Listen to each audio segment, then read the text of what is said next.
Back-to-back 50-point games for Bernard King.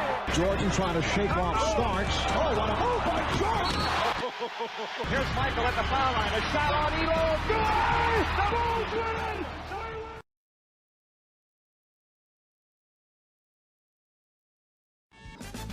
Through the 1970s, the times kept on changing as lightning-quick guards like Tiny Archibald and Calvin Murphy shaped and baked opponents with their fancy footwork, while finding new ways to get to the hoop.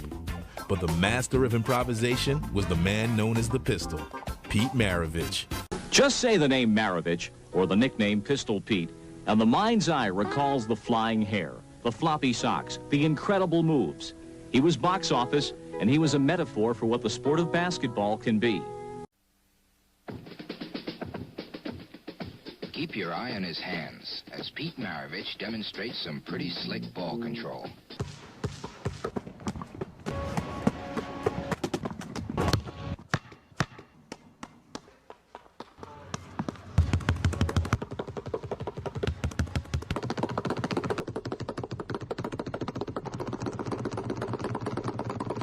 You know, your dad's one of the best players ever pick up a basketball.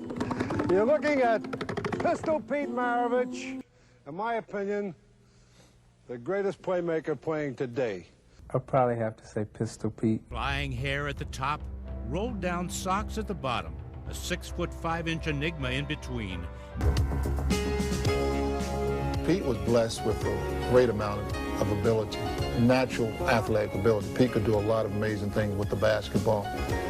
He was really a showman. I mean, Pete would go out there, put on a show. I mean, that's what he wanted to do. That's how he looked at himself, as a showman. He transcended what basketball has become, which is a game that is as much entertainment as it is sport. And he was the penultimate entertainer. True entertainer. And I think he looked at entertainment more than basketball. He was an entertainer at heart, and his ability to pass the ball and dribble the ball and do outlandish things on the court, which sometimes even overruled the game. Played the game with a tremendous flair. As flamboyant as any player I've ever seen with the basketball, and an entertainer. Maybe the best entertainer our game's ever seen. I played for the fans, there was no doubt about that. Famous for his playground moves and circus shots, Pete always added his own special touch of showmanship. Pete was a showman. He was a showman. You see that move? Do you see this? And so we were all just sitting there in amazement. I mean, he was uncanny. Unstoppable. It was as if you had melted down all 12 Harlem Globetrotters and then filled up this skinny 6'6" white frame with everything they had. Pete had a fire about him that he wanted to be, you know, this globetrotter type of guy. The Pistols doing it all, a great ball game. Nobody handled the ball better than Pistol. But he wasn't just satisfied with that. He had to put a little show on. Pistol was like a guy, the game was boring to him, so he had to create things to keep him interested. Just coming down, making a nice pass, he had to go through his legs or 2 times around his back. And catch it behind, that's one. Beautiful. The things that I did with the basketball, behind the back pass between the legs, things of that nature. Takes in reaction drills, quickness drills to improve your quickness, your coordination, your confidence, and your overall ability to handle a basketball. Knowing the impact that he made on the game, you know, my dad probably has to move out of the way. You know, AI's probably got more out of the way. Kobe's probably got more out of the way. But Pistol Pete was unbelievable, man. If you go back and you look at film of what this guy was actually doing with the basketball. Watch him for a moment, and then try to conjure the right word. And while you watch, remember what you're seeing happened more than a quarter-century ago. That ball looks like a part of his hand. And I said, he must spend a lot of time dribbling and dribbling. How many hours a day would you spend with a basketball, bouncing and shooting, and say when you're 12 years old? When I was 12, Don, during the summer months, about 8 hours a day, between 8 and 8.5, and during the winter months, about 4 hours a day. I've been in the right place. It was like the ball was an extension of him. I dribbled so much, so many different ways. learning new types of drills to dribble with one ball, with two balls, do what I call stutter dribble, back over like that. Try that again. If I'm guarding you. You got your hand there. You know, and you never see a white boy doing that on top of that. This is a white boy I'm talking about. This ain't a brother, but he must have had some brother in him because he was a dazzler. Pete Maravich was so far ahead of his time, he was 10 plays ahead of everyone else. Greatness. That was Pete Maravich. Did he just do what I think he did? But watch again, for this is the gift he left us with.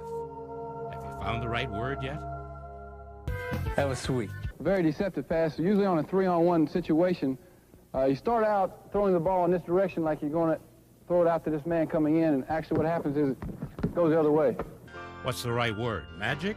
When such magic was usually found only in the confines of the barnstorming Globetrotters. His name was Pete Maravich. He was magic, wasn't he? And he probably brought the term Showtime to the lexicon of the NBA. Pete Maravich was Showtime before there was Showtime. You know, the no-look passes, the dribble the ball and then pat it with one hand. That's where I saw that from Pistol Pete. That's where I got it from. He faked with his right hand like he was going to the player on his left, and he just whiffed it, and then he hit it, tipped it with his left hand to the player on his right. He went in for a layup, and the officials called traveling. And Pete went crazy. He went to the official and said, "You can't call that. You've never seen that move before." Passes that would bring you out of your seat. Always doing something different with the basketball. You never knew what he was going to do, but you knew it was going to be exciting. You were never quite sure what he was going to do with the ball in the open court because he had 1,000 moves to either shoot it or pass it. A great passer, great shooter.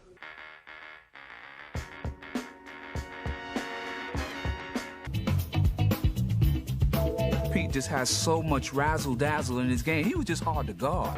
Give him that much room and he'll burn you. My head is in a bad place. He just took your breath away. The way he dribbled, the way he went behind his back, the way he passed, scoring 44 points a game with no three-point line. Yeah, you look at the three-point line now, and I think he would have had a lot of 60, 50-point games. Pete was doing a lot of things that had us all sitting around saying, "Wow, man, look at that guy. Whoa, did you see that pass?" He would pass the ball through the eye of a needle.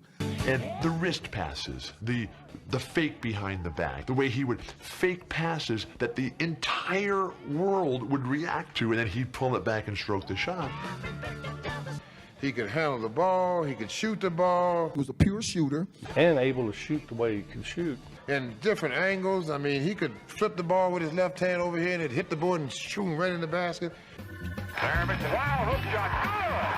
Really transitioned from college, from LSU into the NBA, be able to score the basketball and be able to pass like that, and he was just having a whole bunch of fun. He could shoot it from deep, he could take it in, he could wrap it around. I mean, he was doing stuff that you never saw. Boy, he'd make you look foolish out there if you didn't know what you were doing. And any time you get a chance to break out the old Pete Maravich. What Pistol would do, he would take the ball and set it behind his back, catch the ball, and shoot. I asked him once if he'd ever played a perfect game. He said no, but I'm going to. So some night I'm going to take 40 shots and I'm going to make them all. And he still didn't think he was playing well enough when he scored like 60 or 50. So a great player like that, you know, echoes greatness. So he's great. Pete loved the game. You know, he loved the game. And he was a lovely person. I mean, a lot of people didn't know Pete, but there's nothing Pete wouldn't do for you individually. If you asked him in terms of helping you any way you can, financially, in terms of basketball, clinics, or whatever necessary, he would do this. And I just thought he was a great talent. He used his basketball as a form of self-expression, and one of the real leaders in bringing basketball into this sort of area of artistry. It was like his form of art. There were many, many occasions when people came out to see him play basketball and do the things that no one did at that time that they now take for granted in basketball, whether it was one touch or the peripheral vision or the drive to the hole and slam dunking, and all the things everybody talks about, Pete Maravich was the forerunner of. People still, to this day, can't do it. It was beautiful to watch. forever known simply, grandly as Pistol. I guess it just shows he was a prodigy. He was a sensation. I guess there's never been another Mozart. There's never been another John Lennon or Elvis. So maybe that's what it is. Maybe there'll never be another Pistol because there just can't be.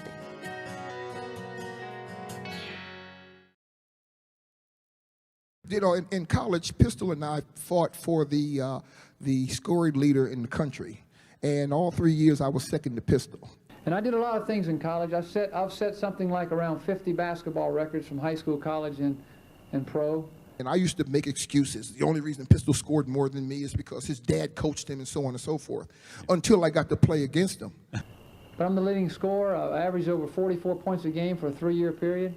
Goodness gracious. It's hard to describe somebody that was about 6'6", 6'7", handle the ball as well or better than myself. I'm the leading scorer of all time in college basketball. It'll be broken someday. You were right there at the top. You had all in fact, a lot of your scoring records you set there at LSU still stand. I got a chance to play with him for the first time in the high school All-American game in Memphis. And it's tough, you trying to play your game and you're watching him. But he said, what are you going to do when you grow up, Pistol Pete? And I said, well, I'm going to play pro basketball. I'm going to be on a team that wins a world championship, get a diamond ring, and make $1 million. His legend continued to grow. He was ready to take his act to the ultimate stage, and in 1970, he made his much-anticipated NBA debut. And you invested literally your life into basketball, and you became at that time probably the first $1 million contract ever signed in basketball. I was one of them. In 1970, I had 3 offers. I could have went with the ABA, I could have went with the NBA, and I was the first white man ever to be offered $1 million contract with the Harlem Globetrotters. 2-on-1, Goodrich and Maravich back and forth. Goody for the layup, and Maravich for the tip. Well, now it's Maravich. Maravich, yes. Right around Ford. Quick first step by Maravich, got him past. Maravich. The Pistol has hit 2 in a row. Maravich fires. Got it right back. Maravich all alone as they work that play. Fires it out of there to Maravich. Under to Robinson. Let's see if Maravich tries to get it right back. He does. Maravich from the side. Jumper over Carr. Bang. 16.3. Maravich.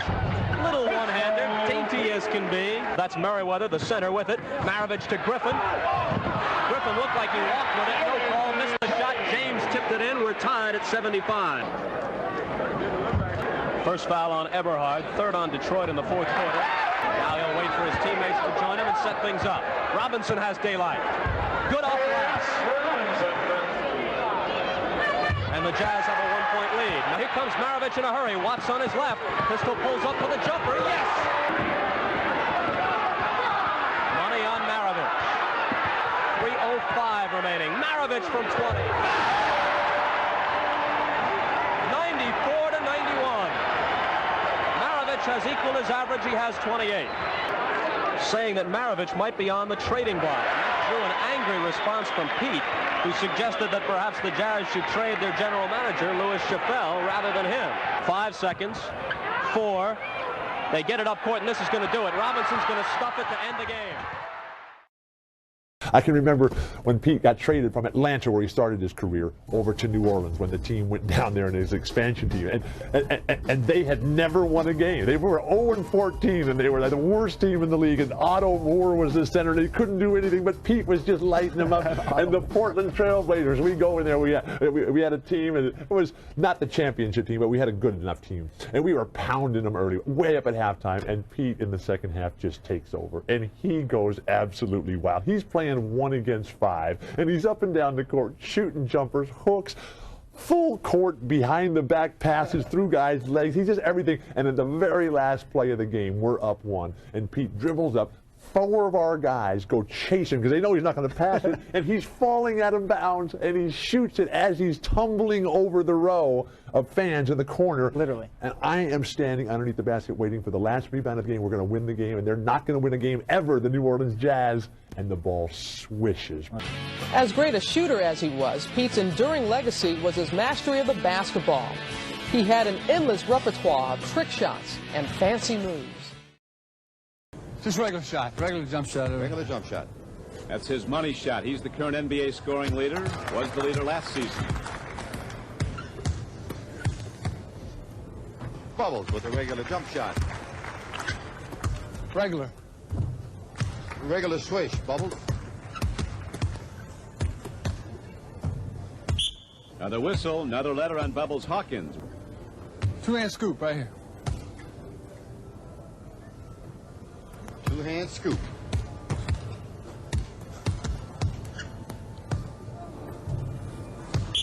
Regular jump shot. And makes. He'll put you away with that one.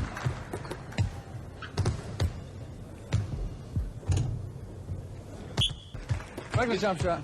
He's got the advantage back. He can close out Hawkins here.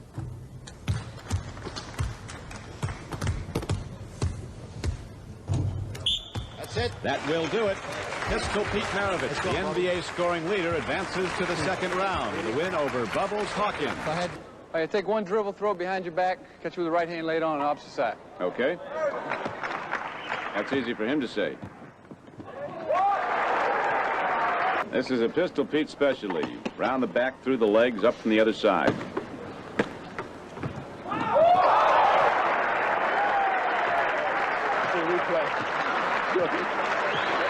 When he threw in 68 against New York. Maravich goes to a little dip shot.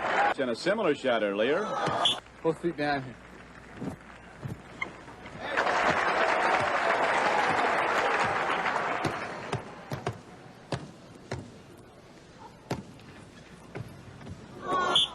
Letter for McAdoo. Right on down.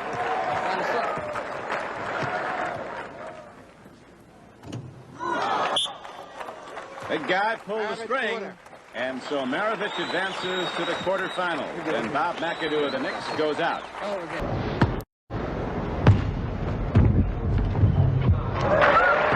A lot of problems. I got it. Letter, Gervin. The Pistols also gotten some people with that little scoop shot. He takes shots other people haven't tried before. There's a good example as the second letter goes up on George Gervin.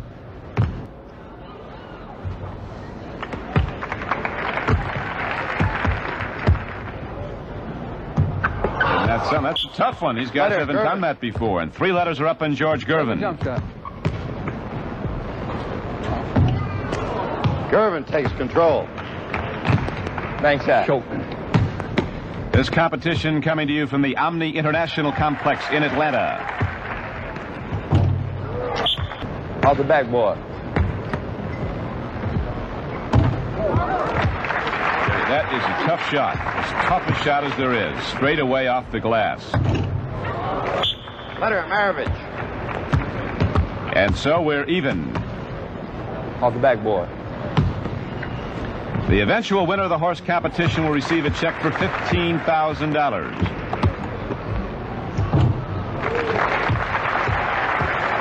Jump shot.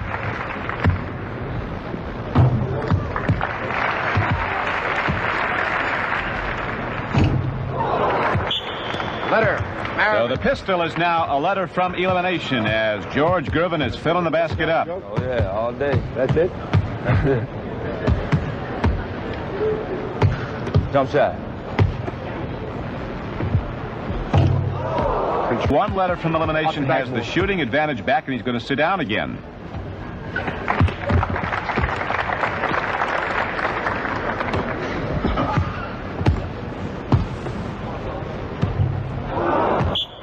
Letter. And for a second time, the sit-down shot puts a number, a letter up on George Gervin. All right. Now stand on this side of the basket. Jump to the opposite side and bank it in. You see those 4 letters up for each man. Gotcha. The next one that goes up sends the loser out and the winner on to the semifinals.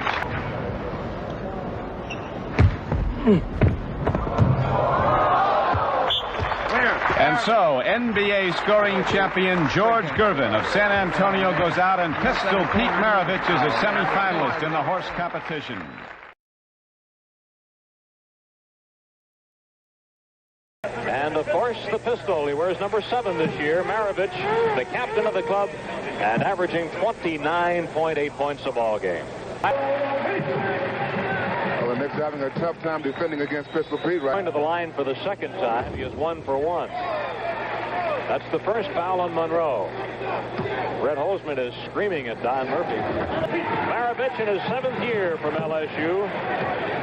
Boy, he is an offensive machine. No shot is too long for Maravich. Earlier this year, we had a shootout between Maravich and Monroe in a game at the Garden. First time the Jazz was in. Oh, there's a foul on Beard. Pistol Pete really played Butch like a fiddle that time. So was fouled by Butch Beard. We've got 1:43 left in the quarter. Well, that's really something. 17 of 27 for Pistol Pete. And Maravich to the foul line. That was his 18th point. And Maravich takes the rebound away from Lonnie Sheldon up to Coleman. Score it. A 21-point lead. Now the Knicks have given Dean Memminger the task of trying to contain Pete Maravich. Nobody else has been able to do anything with him so far. Well, what do you say? Another steal. Oh, the turnovers are killing the Knicks. Kelly, absolutely incredible, 29 points.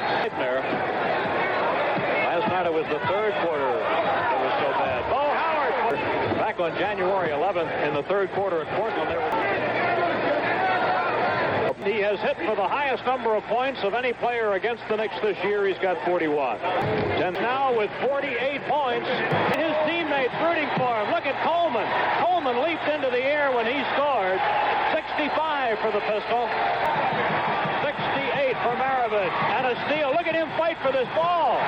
The pistol's doing it all. A great ball game. The incredible game by Pete Maravich tonight. 27 field goals, 14 free throws for 68 points. The highest score ever produced by a guard in the NBA. And there have been some fantastic guards who have played basketball in this league.